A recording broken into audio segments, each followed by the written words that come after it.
ब्याज, भूमिका। आओ ब्याज का मतलब जानें। गणित में ब्याज शब्द का मतलब पैसों के साथ कुछ करना होता है। पहली बात जो हमें यहाँ समझनी है कि जब हमें उपभोग करने के लिए पैसे की जरूरत होती है, तो उस पैसे को उपभोग करने के लिए या उसे उधार लेने के लिए यह कुछ कीमत देनी पड़ती है, जिसका मतलब है उपभोग करने के लिए पैसे लेना मुफ्त में नहीं होता। आओ एक उदाहरण लें। अब मान लो कि यह एक बैंक है और यह आप हैं, और मान लो कि आपको कुछ पैसे उधार लेने हैं अपने व्यापार के लिए या घर खरीदने के लिए या कोई गाड़ी खरीदने के लिए। तो आप क्या करते हैं? आपको वह पैसा कैसे प्राप्त होता है? आप इसे बैंक से उधार लेते हैं। तो आओ एक उदाहरण देखें। मान लो कि कोई बैंक आपको आज 1,000 रुपए देता है।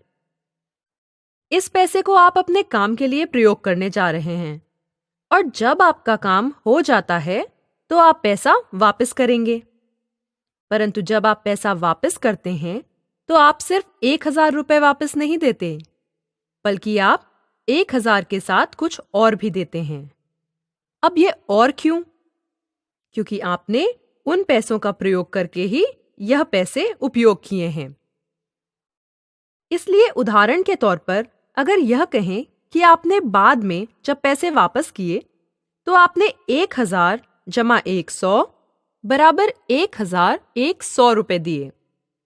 इस स्थिति में 1,000 रुपए मूल राशि थी जिसे आपने बैंक से प्राप्त किया था, अर्थात जिसे आपने बैंक से उधार लिया था, और 100 रुपए वह पैसे हैं जिसे आप इन 1,000 रुपयों को प्रयोग करने के बदले बैंक को देने जा रहे हैं।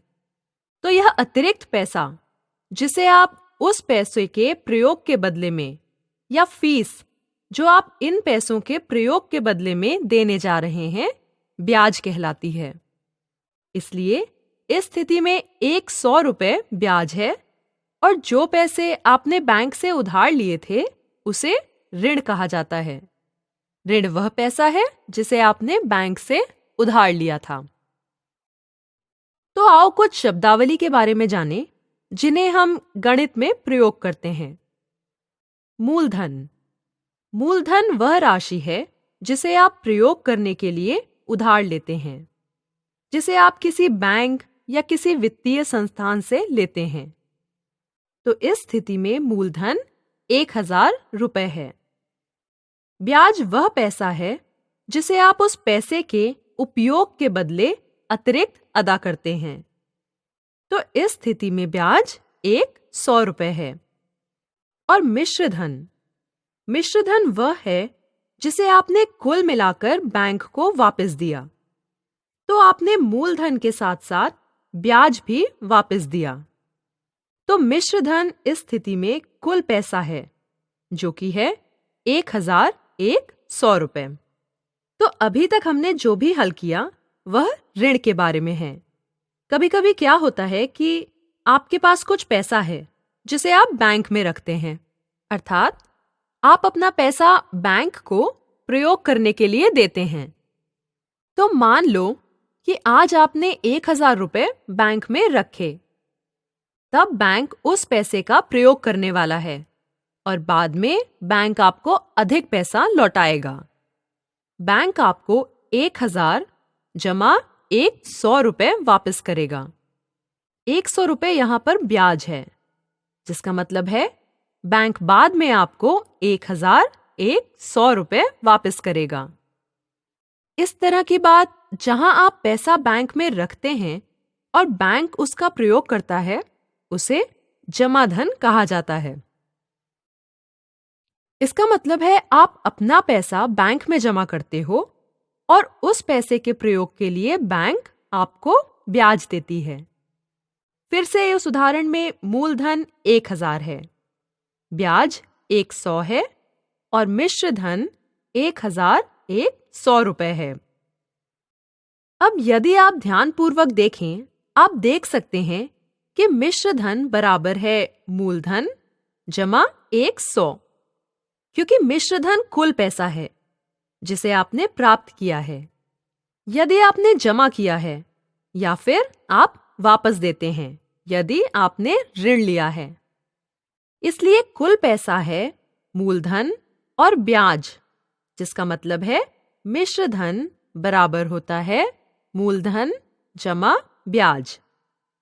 तो यह साधारण समीकरण है जिसे हम अपने सभी प्रश्नों में हमेशा प्रयोग करेंगे। मिश्र धन बराबर है मूलधन जमा ब्याज। और आप इसे एक आसान रूप में लिख सकते हैं इस तरह: A बराबर है P जमा I। और मैंने यहां से संख्याएं लिखी हैं।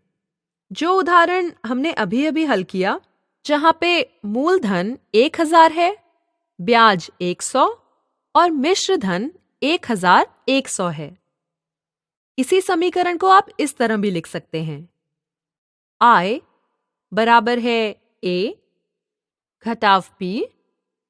I ब्याज है और हम जानते हैं कि 100 बराबर है 1100 घटाव 1000। या आप यह कह सकते हैं कि P बराबर है A घटाव I। P मूलधन है, अर्थात 1000 बराबर है 1100 घटाव 100। यह आसान है।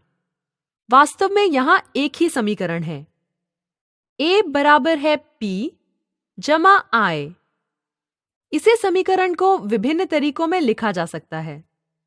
तो आओ इस मुख्य समीकरण पर विचार करें। A बराबर है P जमा I। और कुछ प्रश्नों को हल करने का अभ्यास करें। मूलधन 3000 है, ब्याज 300 है, तो मिश्र धन होगा 3000 जमा 300, जो कि होगा 3300। अब यदि मूलधन 5500 है और ब्याज 250 है, तो मिश्र धन क्या होगा? तो आओ इन दो संख्याओं को जोड़ें।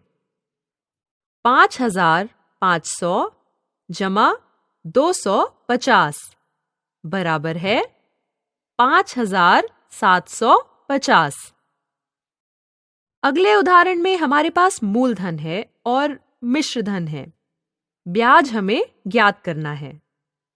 तो आओ 11000 को 11550 से घटाते हैं, तो हमें प्राप्त होता है 550 और इसीलिए ब्याज 550 है। अगले उदाहरण में हमारे पास ब्याज और मिश्र धन है और मूलधन ज्ञात करना है। तो मिश्र धन है 10,040 और ब्याज है 2040।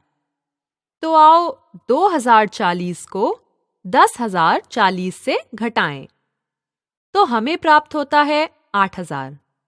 तो मूलधन यहां पर 8000 है। अगले उदाहरण में हमारे पास मूलधन और मिश्र धन है।